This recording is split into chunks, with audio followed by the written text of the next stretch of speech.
नमस्कार दोस्तों कैबिनेट से बड़ी खबर देने जा रहा हूं। कैबिनेट में जो है डीए बढ़ोतरी की घोषणा कर दी गई है। 53% से बढ़कर 56% जो है डीए हो गया है। केंद्रीय कर्मचारी और पेंशन भोगियों के लिए राहत भरी खबर है। महंगाई भत्ता डीए 53% से बढ़कर 55% हुआ। सेवंथ पे कमीशन केंद्र सरकार ने अपने कर्मचारी और पेंशन भोगियों को बड़ी सौगात दी है। महंगाई भत्ते में डीए में 2% की बढ़ोतरी की घोषणा की गई है। अब डीए 53% से बढ़कर 55% हो गया है। यह संशोधन 1 जनवरी 2025 से प्रभावी होगा और लाखों कर्मचारियों को इसका लाभ जो है दिया जाएगा।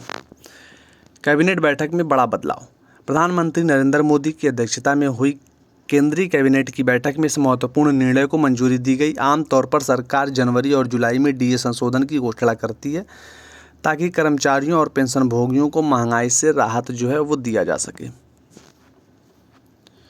डीए बढ़ोतरी से कितना वेतन बढ़ेगा? महंगाई भत्ता में हुई इस 2% की बढ़ोतरी असर वेतन पर इस प्रकार पड़ेगा। जैसे 20,000 मूल वेतन पर वर्तमान डीए 53% यानी 10,600। 55% डीए लागू होने के बाद 11,000। कुल वेतन 500 रुपये प्रति माह की वृद्धि हो गई। यदि डीए 3% बढ़ाया जाता है तो डीए 11,200 रुपये हो जाएगा, जिससे 600 प्रति माह की वृद्धि होती है।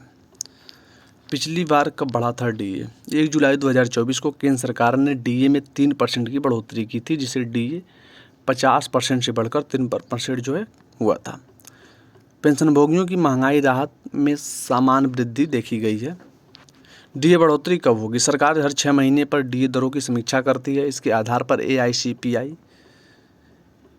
All India consumer price index जो सिस्टम है, यहाँ से तय किया जाता है कि महंगाई भत्ता कितना बढ़ाया जाएगा। किन्हें मिलेगा बढ़ोतरी का लाभ? केंद्रीय सरकारी कर्मचारी, केंद्र सरकार के पेंशन भोगी, सशस्त्र बलों के कर्मी और पारिवारिक पेंशनर्स। क्या अगली बार 3% डीए बढ़ेगा? अगर महंगाई की दर वृद्धि जारी रही तो सरकार जो है अगली बार 3% या उससे अधिक डीए बढ़ा सकती है। इसकी घोषणा जुलाई 2025 में की जाएगी। यह बढ़ोतरी कर्मचारी और पेंशन भोगियों के लिए राहत लेकर आया। हालांकि बढ़ती महंगाई को देखते हुए कुछ लोगों का यह वृद्धि कम लग सकती है, लेकिन सरकार समय समय पर महंगाई भत्ते में संशोधन करती रहती है। आने वाले महीने में अगली समीक्षा और राहत मिलने की उम्मीद की जा सकती है। फिलहाल दोस्तों इसके आगे क्या कुछ होगा, नई खबर आएगी। मिलेंगे नए वीडियो में, तब तक के लिए थैंक यू।